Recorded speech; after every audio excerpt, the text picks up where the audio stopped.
വന്ന പണി കണ്ട ബാംഗ്ലൂർ പോയിട്ട് വന്നിട്ടൊന്നും ഉറങ്ങാൻ പറ്റില്ല. അപ്പാട് വിളി വന്നു. ആ താഴെ ഇരിക്കുന്ന മുതലാണ് വിളിച്ചേ. 2 റിങ് കയറ്റാനുണ്ട്, ഒന്ന് വാശി വാട്ടാന്നും പറഞ്ഞിട്ട്.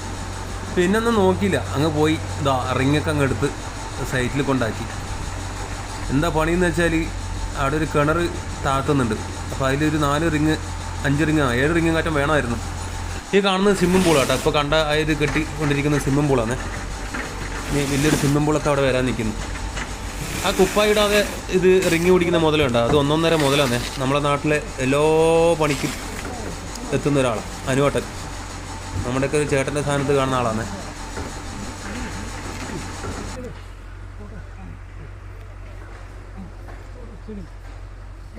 കാല് നിലത്ത് വന്നണേ അനുവട്ടാ, നിലത്ത് കാല് വന്നു.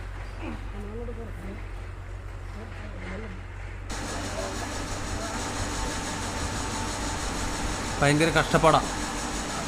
ഇതാണ് മുതലാളി കിണറിൻ്റെ. ഈ കയറി വന്ന മുതലാണ് അനീഷ്. ഈ കയറി വരുമ്പോൾ എന്തോ കണ്ട് പേടിച്ചു എന്നെല്ലാം പറയുന്നുണ്ട് കേട്ടോ. അത് എന്തായിരിക്കും അറിയുന്നവരൊന്ന് കമൻറ്റ് ചെയ്യണേ. കിണറ്റിൽ നിന്ന് കയറി വരുമ്പോൾ ഇത് അത്ര എളുപ്പമുള്ള പരിപാടിയൊന്നുമില്ല.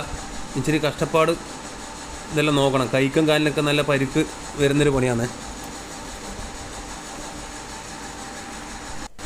നല്ല വെള്ളമുള്ള കിണറായിരുന്നു കേട്ടോ. ഇതിപ്പോൾ വെള്ളം പറ്റാനുള്ള കാരണം എന്ന് വെച്ചാൽ അപ്പുറത്ത് ഇപ്പോൾ ഒരു സ്വിമ്മിംഗ് പൂൾ പിടിക്കുന്നില്ലേ.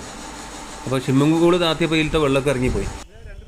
അത് കിട്ടിയ പണി. ആ വീട്ടിൽ നിന്ന് ജില്ലി കോരി വണ്ടിയിലിട്ട് ഇതിൽ പകുതി മുക്കാലും ഞാൻ തന്നെ തൂക്കിയത്. ആ പോകുന്ന മുതലൊന്നല്ല കേട്ടോ. ആ മുതൽ ഇവിടുന്ന് കടത്തുന്നേ ഉള്ളൂ. അപ്പോൾ ഇന്നത്തെ പണിയെല്ലാം കഴിഞ്ഞ് സാധനമെല്ലാം കെട്ടിയിട്ടുണ്ട്. നമ്മുടെ ഉറക്കവും പോയി, ക്ഷീണമായി. ഇനി അടുത്ത വീഡിയോ ആയിട്ട് വരാം കേട്ടോ.